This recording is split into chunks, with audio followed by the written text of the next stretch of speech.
Students, welcome back to Nazim classes. आज इस model paper में आप समझेंगे कि किस तरीके का आपका जो है प्रश्न पत्र आने वाला है, आप उसको किस तरीके से सोल्व करेंगे।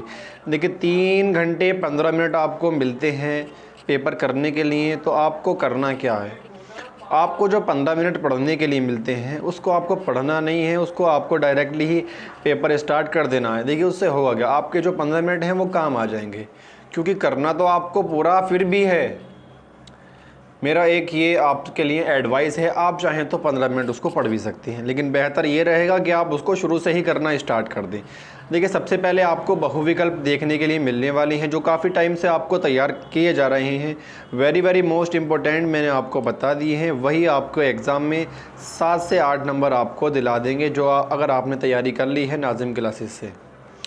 ठीक है, ये देखिए रानी केतकी की कहानी, आवारा मसीहा हिंदी एकांकी का जनक माना जाता है। स्कंदगुप्त नाटक के लेखक आनंद कादम्बनी विनय पत्रिका निम्नलिखित कवियों में से छायावादी कवि हैं। ठीक है, इसके बाद और आपके क्वेश्चन, सुमित्रा नंदन पंत को उनकी किस रचना के लिए ज्ञानपीठ पुरस्कार मिला। कामायनी महाकाव्य में संगों की संख्या छायावाद के प्रवर्तक माने जाते हैं। इस तरीके के प्रश्न आपको 10 देखने के लिए मिलने वाले हैं। वेरी मोस्ट इम्पोर्टेंट ये मॉडल पेपर है, तो आप इसको भी तैयार ज़रूर कीजिएगा। अब आते हैं 10 नंबर का आपका जो गद्यांश आने वाला है, उसको आप किस तरीके से सॉल्व करेंगे, किस तरीके से आपके बोर्ड एग्जाम में पूछा जाएगा। दिए गए गद्यांश पर आधारित निम्नलिखित प्रश्नों के उत्तर दीजिए। देखिए 10 नंबर में आपसे पूछा गया है। सबसे पहली बात होती है कि गद्यांश को पहचानना, उसके बाद उसके प्रश्नों का उत्तर देना।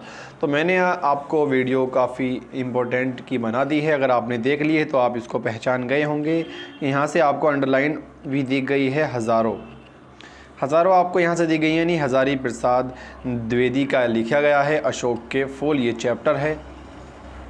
पहला प्रश्न है, पाठ का शीर्षक और लेखक का नाम मैंने आपको बता दिया, आप लिख लेंगे। उसके बाद है रेखांकित अंशों की व्याख्या, मतलब जहाँ जहाँ अंडरलाइन की गई है, ये जो ब्लैक हुई है, उसको आपको अपने शब्दों में थोड़ा सा बढ़ा चढ़ा कर लिखना होगा। मतलब इसी का उत्तर आपको बढ़ा के लिखना होगा। जैसे कि ये फ़ोन है, फ़ोन तो है, लेकिन फ़ोन से हम क्या क्या कर सकते हैं। फ़ोन से हम बात भी कर सकते हैं, फ़ोन से हम इंटरनेट भी चला सकते हैं, फ़ोन से हम जो है वीडियो भी बना सकते हैं। इस तरीके से आप समझ गए होंगे, मतलब कि आपको उसके बारे में थोड़ा सा लिखना होगा। जैसे कि गंगा है, चलिए इच्छा देख लेते हैं, मतलब इच्छा कई प्रकार की होती हैं, इस तरीके से आप लिख लेंगे। मनुष्य की जीवनी शक्ति कैसी है, ये प्रश्न आपको इसी गद्यांश के अंदर मिल जाएगा, यहाँ से बाहर जाने वाला नहीं। इस पूरे गद्यांश के बाहर ये प्रश्न जाएगा नहीं, आप इसको आसानी से सोल्व कर रहे हैं। डरना नहीं है, बहुत ही हिम्मत के साथ, आप में बहुत एक लगन है, आप बहुत अच्छे तरीके से करके आने वाले हैं। आज हमारे सामने समाज का स्वरूप कैसा है, ये प्रश्न भी आपको हमारे सामने समाज का, आज देखिए ये प्रश्न आपको यहाँ से मिल गया। हमारे सामने आज समाज का जो रूप है वह ना तो जाने कितने ग्रहण और त्याग का रूप है। ठीक है, बहुत आसान है, लेकिन आपको डरना नहीं है, तरीके में करना है। मैं आपको अपने देखो बहुत बेहतरीन तरीके से छोटे भाई बहन की तरह मैं आपको बता रहा हूं, तो आप बिल्कुल आप भी इस फ़र्ज़ को निभाइएगा और पेपर में आप बिल्कुल बेहतरीन तरीके से आप करके आइएगा। लेखक ने मनुष्य की जिजीविषा को किस रूप से प्रयुक्त किया है, ये भी आपको इसी के अंदर जो है गद्यांश में प्रश्न मिल जाएगा और 10 नंबर आपके पक्के हो जाएंगे। आगे बढ़ते हैं। इस मॉडल पेपर में काफ़ी इम्पोर्टेंट भी ये मॉडल पेपर है, और ये देखिए अथवा में गद्यांश है, इसको आप पढ़ेंगे।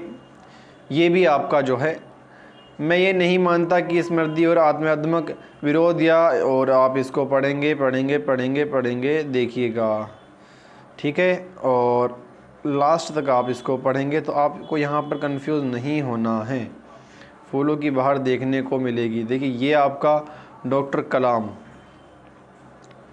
हम और हमारा आदर्श से ये है, तो आप इसमें कंफ्यूज ना हो। कभी आप फूलों देख के अशोक के फूल लगा दें, तो आप इसको इम्पोर्टेंट में आप सेलेक्ट कर लें, और ये डॉक्टर APJ अब्दुल कलाम का ये चैप्टर है, आप इसको ज़रूर तैयार कीजिए। देखिए काफ़ी इम्पोर्टेंट है और आप इसमें फंस जाएंगे।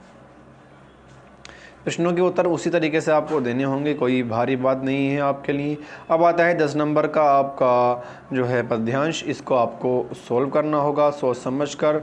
सुख हो भोग खोजने आते सब, आए तुम खोजने सत्य की खोज। जग की मिट्टी के पुतले जन, तुम आत्मा के मन में मनोज। जड़ता हिंस स्पर्धा में भर, चेतना अहिंसा नव ओज। देखिए, अगर आपने तैयारी की है नाज़िम क्लासेस से तो आपको मिनट भी नहीं लगेंगे इसको करने में, क्योंकि ये है आपका गांधी जी वाला जो चैप्टर है आपका, उससे बापू के प्रीति। देखिए, बहुत इंपॉर्टेंट है, आप इसको तैयार कर लीजिएगा। और प्रश्न में भी आपको इसकी जो है ट्रिक मिल गई होगी थोड़ी सी पहचानने की, तो आप इसके प्रश्नों को भी किस तरीके से सॉल्व करेंगे। उपयुक्त के शीर्षक और कवि का नाम लिखेंगे पहले तो आप, उसके बाद रेखांकित अंश की व्याख्या उसी तरीके से जैसे मैंने आपको बता दी है। अधिकांश मनुष्य संसार में आकर किसकी खोज में लग जाते हैं, तो ये भी आपको इसी में मिल जाएगा। गांधी जी का भौतिकवादी मनुष्य पर क्या प्रभाव पड़ा, ये भी आपको मिल जाएगा। तुम आत्मा के मन में मनोज, इस पंक्ति में कौन सा अलंकार है, ये भी आप इसमें से ही समझ लेंगे। ठीक, ये आपका अथवा में आ जाता है। क्वेश्चन नंबर 5 पर आते हैं। मैंने आपको जो जीवन परिचय कराए हैं बहुत ही आसान तरीके से, मैं उम्मीद करता हूँ कि आपने उनको तैयार कर लिए होंगे। देखिएगा, वासुदेव शरण अग्रवाल का आ गया है, आचार्य हजारी प्रसाद द्विवेदी का आ गया है। यही आपको दोनों तैयार करने हैं। ठीक है, केवल 4 जीवन परिचय आपने तैयार किए होंगे और इससे ज़्यादा आपको तैयार नहीं करने हैं। अब आता है जयशंकर प्रसाद का, या तो आना ही है 100%। जयशंकर प्रसाद पर तो आप 100% लिख दीजिए और आप जाकर यूट्यूब पर सर्च कीजिएगा जयशंकर प्रसाद का जीवन परिचय, तो आपको वहाँ पर हमारी वीडियो मिल जाएगी। 5 मिनट के अंदर अगर आपके याद नहीं है तो केवल 5 मिनट में आपके याद हो जाएगा। बहुत ही बेहतरीन तरीके से मैंने आपको करा दिया है। तो मेरे छोटे भाई बहनों, ये आपका जो है सुमित्रा नंदन पंत का भी आप कर सकते हैं या महादेवी वर्मा का भी आप कर सकते हैं, आपके लिए इम्पोर्टेंट है। अब आ जाते हैं प्रश्न नंबर 8 की ओर। हाँ, अब आ जाते हैं प्रश्न नंबर 6 की ओर। ध्रुव यात्रा अथवा बहादुर कहानी के उद्देश्य पर प्रकाश डालिए। आपका 6 नंबर में प्रश्न पूछा गया है, नहीं 5 नंबर में आपका प्रश्न पूछा गया है। तो आप इसको क्या करना है, आपको केवल उद्देश्य लिखना है। आप एक बात याद रखें, केवल आपको उद्देश्य लिखना है, आपको सारांश कभी नहीं करना है। केवल उद्देश्य पे ही नंबर पूरे मिलते हैं। आप इस बात को बिल्कुल अपने दिमाग में कंठस्थ कर लें, बसा लें, फिट कर लें। और आता है स्वपठित खंड काव्य के आधार पर किसी एक खंड के एक प्रश्न का उत्तर दीजिए। आपका जो है ये भी 5 नंबर में है। ये आपका गांधी जी का जो नायक का चरित्र चित्रण आपको बहुत बेहतरीन तरीके से हमने करा दिया है। मैं उम्मीद करता हूं कि आप उसको ज़रूर कर लेंगे। अगर अभी तक नहीं किया है तो प्लेलिस्ट में जाकर आप अभी वीडियो देखेंगे। आते हैं प्रश्न नंबर 8 की ओर। दिए गए संस्कृत में से आपके जो संस्कृत के गद्यांश है इसमें से आपको हिंदी में इसका अनुवाद करना होगा और इसका संदर्भ लिखना होगा। 7 नंबर में, टोटल 2 नंबर में आपका संदर्भ है, 5 नंबर में इसका अनुवाद है।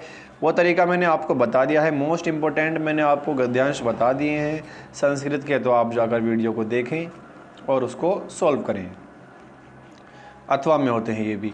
अब उसके बाद आते हैं प्रश्न नंबर 6 पर। दिए गए श्लोकों में से किसी एक का संदर्भ सहित हिंदी में अनुवाद कीजिए। देखिए, वेरी मोस्ट इम्पोर्टेंट, आप इसको लगा दीजिए इस चैप्टर के। ठीक है, इन्हीं में से आपको देखने को मिल जाएगा बोर्ड एग्जाम में। 7 नंबर आपके यहाँ से पक्के हो जाएंगे। निम्नलिखित मुहावरों एवं लोकोक्तियों में से किसी एक का अर्थ लिखिए। किसी एक का, ठीक है, और आप इसको आराम से कर लेंगे। आंखों का तारा, 9 2 11 और लाल पीला होना, बहुत आसान है, बहुत आसान।